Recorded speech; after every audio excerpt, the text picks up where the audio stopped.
Retail is not dead, e-commerce hasn't taken over, individual shops and shopping centers actually posting record profits, and there's a way for you to cash in on it.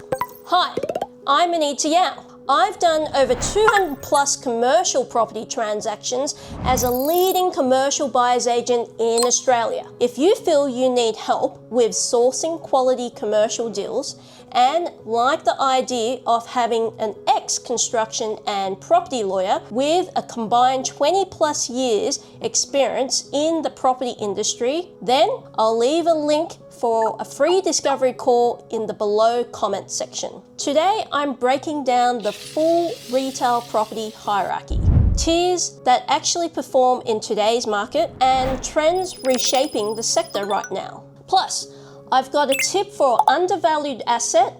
I'll get back to you on that later. Number one, the basics.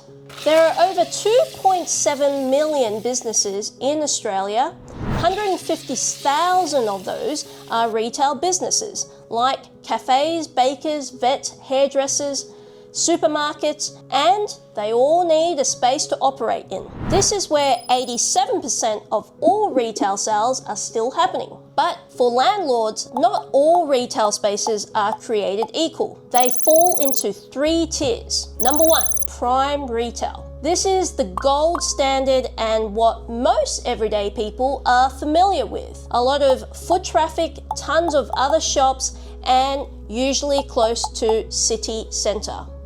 For example, Pitt Street Mall in Sydney CBD would be considered a prime retail hub. Tenants are profitable businesses and big brands. The average capitalisation rate, or cap rate, on these properties is 5.75%. I'll explain cap rates a bit later, but they are basically the yield. The point is, prime retail is what everyday people consider a safe investment. Next up, secondary or subprime retail. Think of your local neighborhood shopping centers and your local retail shops like hairdressers, bakeries, vets, or nail salons. During the pandemic, these local suburban retail businesses ended up being more recession resilient compared to prime retail markets closer to the city. Retail hubs such as Burwood Chinatown in Sydney ended up increasing the rent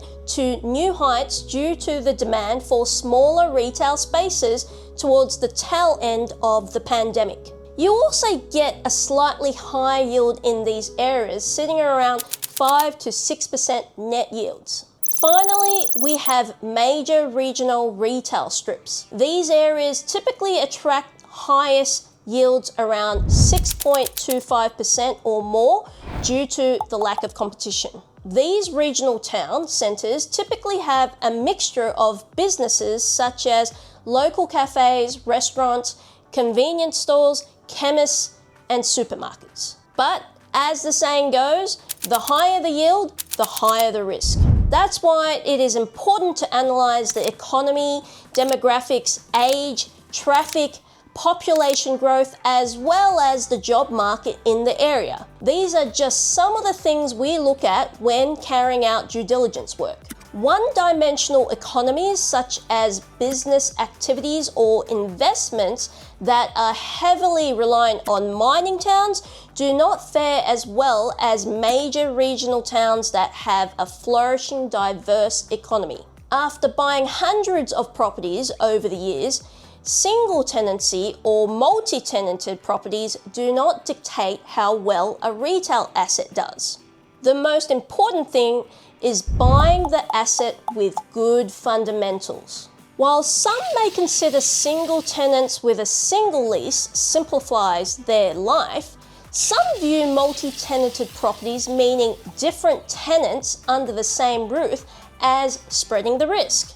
What this means is if one tenant leaves 1 out of 3 shops, the remainder of 2 shops is able to continue propping up the property while shop 1 tenant is replaced. This is how shopping centres are raking in billions in profits, and why developers are shifting towards mixed-use models that blend housing with retail spaces.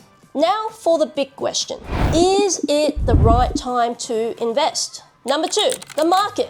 Let's dig into the data and have a look. The 2 boxes to tick are vacancy rate and the cap rate. The vacancy rate is the percentage of properties not being rented. The lower the better. And the cap rate is the net operating income divided by the current market value. Basically, a measure of the income based on how much it is worth today. The higher the cap rate, the better it is for the investor. If the cap rate is lower, then it's better for the vendor. Cap rate is usually the term used by vendors to value the property. Net yield, which can be confused with cap rate, is usually the term used by investors. For retail property in Australia, the vacancy and cap rate are both fairly stable. The average national vacancy rate was most recently recorded at 5.6%. Now, that might be high for residential property, but it's only about a third of the office building vacancy rate. And that rate is trending downwards. In 2010, the rate was around 13%. In 2024, it was 7.7%. So the vacancy rate actually gets a big tick. Meanwhile, the national cap rate for retail properties for last quarter have compressed to 5.8%. This is a good thing as it means that retail valuations are getting higher compared to a few years ago. That's 2 ticks. Over the long term, retail properties pay off. Take a look at these charts. You can see that right now, retail property is bringing in the highest returns. This is why in the investor market, retail properties are hot.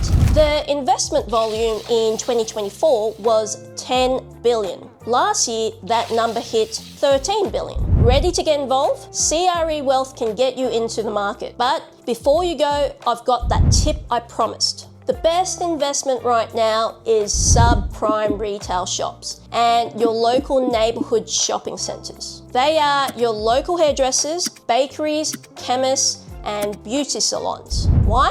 Because they are usually in places where there is consistent business activity happening, where the local community are supporting these businesses. And if they happen to be positioned in an area where it's landlocked, developers can no longer build. That means future competition is very limited. Retail is well and truly back. So make sure you subscribe to the channel for more commercial property insights, updates, and commentary. I'll see you again in the next one.